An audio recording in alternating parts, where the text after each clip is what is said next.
Hello friends, good morning. चलिए जानते हैं देश और दुनिया की तमाम छोटी बड़ी खबरें, जिसमें सोना चांदी, मौसम और राजनीतिक से जुड़ी बड़ी खबरें आपको बताएंगे सिर्फ 5 मिनट में। लेकिन उससे पहले वीडियो को लाइक जरूर करें और चैनल पर नए हैं तो चैनल को भी सब्सक्राइब कर लें। तो चलिए वीडियो को स्टार्ट करते हैं। पीएम मोदी 26 फरवरी को रखेंगे 550 अमृत स्टेशनों की आधारशिला। स्कूली छात्रों के लिए भी खास होगा दिन।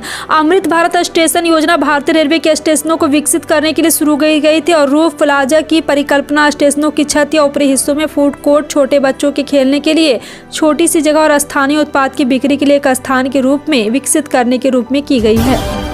सोने चांदी के चढ़े तेवर, बढ़ गई कीमत। दिल्ली में प्रति 10 ग्राम 24 कैरेट गोल्ड का जाने भाव। सोने और चांदी के पिछले कुछ दिनों से लगातार उतार चढ़ाव देखा जा रहा है। पिछले कारोबारी सत्र में सोना 62,700 रुपये प्रति 10 ग्राम पर बंद हुआ था। रूस गए भारतीयों को जंग में लड़ने के लिए किया गया मजबूर। ओवैसी ने विदेश मंत्री से लगाई मदद की गुहार। पिछले 2 सालों से रूस और यूक्रेन का युद्ध जारी। बीते साल खबर सामने आई थी कि रूस से कई भारतीयों को हेल्प के तौर पर काम करने के लिए रूस से बुलाया था। वीके सक्सेना ने केजरीवाल को लिखा पत्र। सरकारी नियुक्तियों और वैधानिक निकाय के गठन में देरी पर चिंता जाहिर। 10 मार्च नहीं, अगले महीने और जल्दी आएगी लाडली बहना योजना की किस्त। खुद सीएम मोहन यादव ने किया ऐलान। मध्य प्रदेश, छत्तीसगढ़ और महाराष्ट्र समेत कई राज्यों में बढ़ गए पेट्रोल डीजल के दाम। मिली राहत तो 21 फरवरी के नए रेट भी जारी किए गए। नीतीश सरकार का बड़ा फैसला, राशन कार्ड धारकों को भी मिलेगा आयुष्मान भारत योजना का लाभ। बिहार की नीतीश सरकार की कैबिनेट के एक महत्वपूर्ण फैसला लेते हुए राज्य के सभी राशन कार्ड धारकों को आयुष्मान भारत प्रधानमंत्री जन आरोग्य योजना का लाभ देने का फैसला किया, जिसमें हर साल 5 लाख रुपए तक के इलाज की सुविधा मुफ्त में मिलती है। नीतीश सरकार के फैसले का लाभ राज्य के 58 लाख परिवारों को मिलेगा। दिल्ली में खिली धूप से सामान्य हुआ तापमान, लेकिन अभी बाकी है बारिश। आईएमडी का अपडेट। मौसम विभाग के अनुसार बीते कुछ दिनों से तेज धूप के चलते दिल्ली में तापमान बढ़ा हुआ था। मंगलवार को दिल्ली का अधिकतम तापमान जहां 28.1 डिग्री रहा तो वहीं न्यूनतम तापमान 14.7 डिग्री दर्ज किया गया था। मराठा आरक्षण मिलने तक नहीं हो चुनाव, जरांगे ने फिर आंदोलन का किया ऐलान। राहुल गांधी की सुरक्षा में चूक, यात्रा में अनजान ड्रोन दिखने से मचा हड़कंप। इंटरव्यू देने के लिए पूर्व प्रधानमंत्री जॉनसन ने मांगे 8 करोड़, अमेरिकी पत्रकार का चौंकाने वाला दावा। मिशन गगनयान को लेकर इसरो की बड़ी उपलब्धि। CE-20 क्रायोजेनिक इंजन को माना गया मानव रेटेड।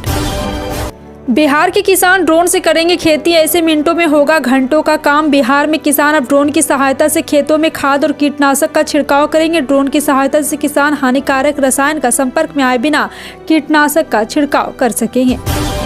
उत्तर प्रदेश के बाद अब मध्य प्रदेश में भी कांग्रेस सपा गठबंधन पर लगी मोहर। इस सीट को लेकर हुआ समझौता।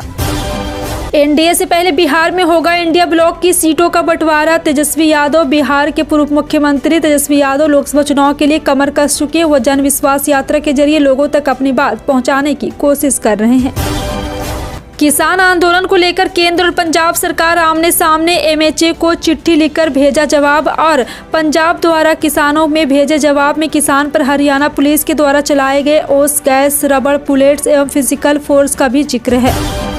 महाराष्ट्र मराठा आरक्षण की मांग पर अड़े मनोज जरांगे, रास्ता रोको आंदोलन करने का ऐलान। मनोज जरांगे की मांग है कि हमें ओबीसी कैटेगरी में आरक्षण दिया जाना चाहिए। इसी मांग को लेकर उन्होंने फिर एक बार नए सिरे से आंदोलन करने का ऐलान किया है। इंडिया गठबंधन एकजुट। यूपी और एमपी में सपा और कांग्रेस के बीच सीटों पर बनी सहमति। कांग्रेस उत्तर प्रदेश की 17 लोकसभा सीटों पर चुनाव लड़ेगी, वहीं शेष 63 सीटों पर समाजवादी पार्टी और अन्य सहयोगी दल चुनाव मैदान में होंगे।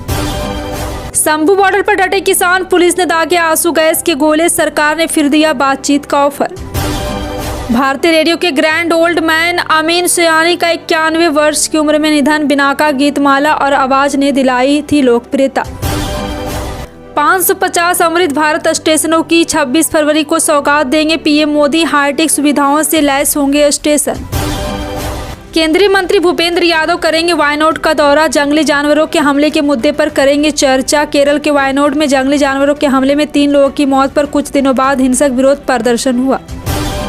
नोएडा के 700 से ज्यादा किसानों पर एफआईआर। किसान आंदोलन के बीच नोएडा अथॉरिटी का बड़ा एक्शन। 18 जनवरी को भारतीय किसान परिषद के नेतृत्व में हजारों किसान नोएडा प्राधिकरण कार्यालय पर एकत्रित हुए थे।